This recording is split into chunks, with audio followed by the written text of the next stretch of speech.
All right, so my name's Brett. I'm an age group triathlete, and long story short, I suck at swimming. So I'm going to start this Stop Sucking at Swimming series. We all remember the Lionel one, or he did it a couple years ago. Now, suck is relative, just like good is relative, where Lionel says, I suck at swimming. He's swimming 24, 25, 26, 27 for a half Ironman swim. Now, me, I swim 32, 33, 34, 35. So in relative terms, I suck at swimming when I'm trying to get to the front of these races. So what I'm going to do here is video, once a week, once every 2 weeks, and then try to get better, really. You don't get better if you're not watching and if you're not making adjustments. So especially in swimming where feedback is so important. So here's the first week here of the winter. We got 16 weeks to Oceanside 70.3, and the goal is to go sub 30 in that race. So not the best footage, but you get the idea here. So you see the side profile.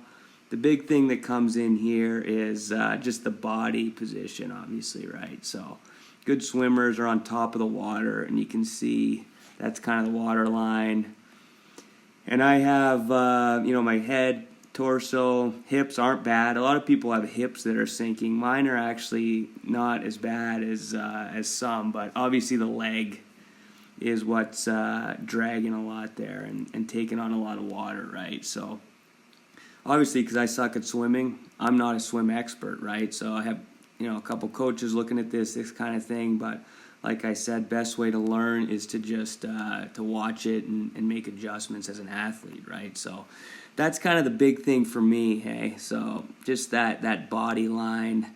Now I did, after I saw this video, made an adjustment, and the adjustment was lengthening the torso out. So focusing on lengthening the torso out. So you hear some coaches, and even some coaches on YouTube, they say again and again, engage the core, engage the core, engage the core. Now, they never say really what that means. What specifically is engaging the core, and what is an athlete trying to do by engaging the core, right?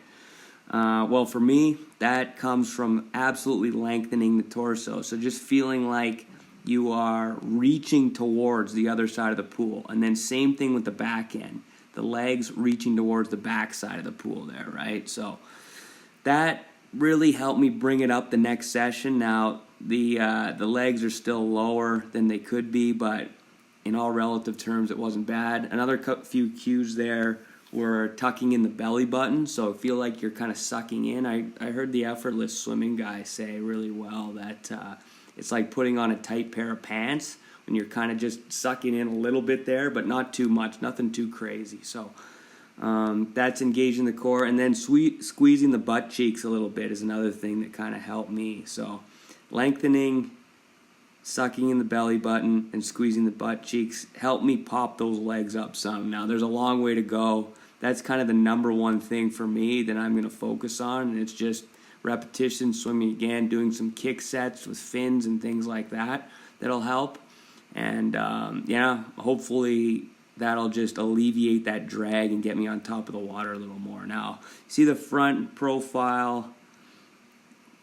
A lot of coaches, they talk about kind of this arm angle, right? So, where you're trying to get like,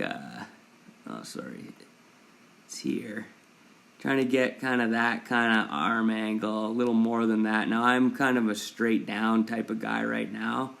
So, obviously trying to get that high elbow, right? Everyone talks about a high elbow. That's a little better with the hands, a little more inside. But, trying to get that high elbow and then trying to get that diamond shape where the elbow's up and the hand is coming hopefully more kind of inward here, right? So it's going like this way, a little more. Kind of like the other side is on this one. Now, the elbow's a little more dropped on that side, of course, but when I get fatigued, what happens is you can see, so this is kind of in the back end of 100. Even here, hey, this 100 I swam at about I think it was 137 or 138 per 100 meters, short course. And you can see, look at the arm drop here. Look at my look at this left arm. That is like dragging the bottom of the pool, hey? So the first lap, it was nice and high. I'm thinking about high elbow. That is a straight arm right there, right? And then that one's way outside, way too wide.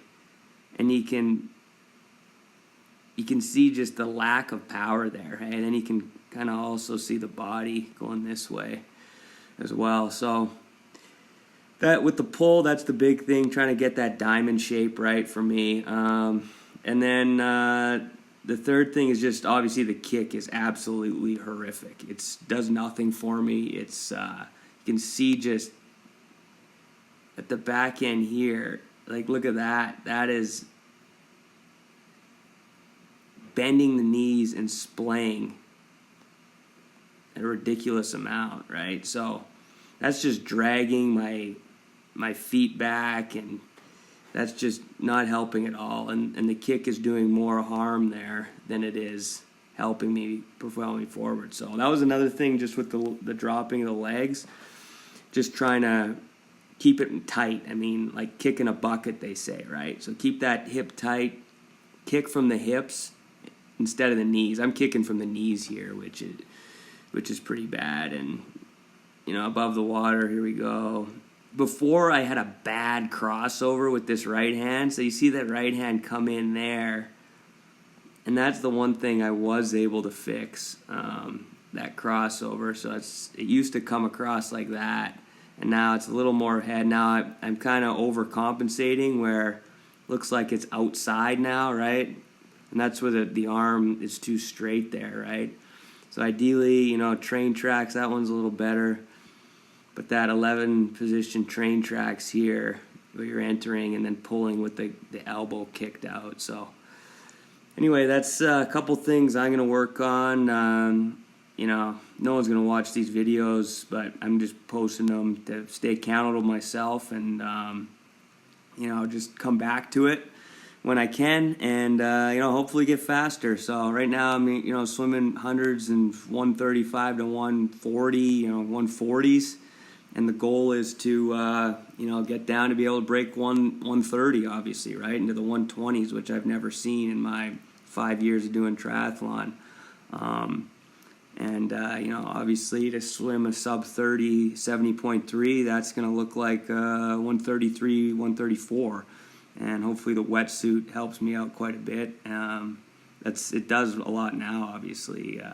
When you swim like this and your hips are dropping like that, the thoughts of a non-wetsuit swim, put on a lot of time for me. So that's kind of the backstory. And anyone watches, comment me, roast my swim. And hopefully I'll post more of these in the future, and hopefully get better over the next couple months. So all the best, and happy training.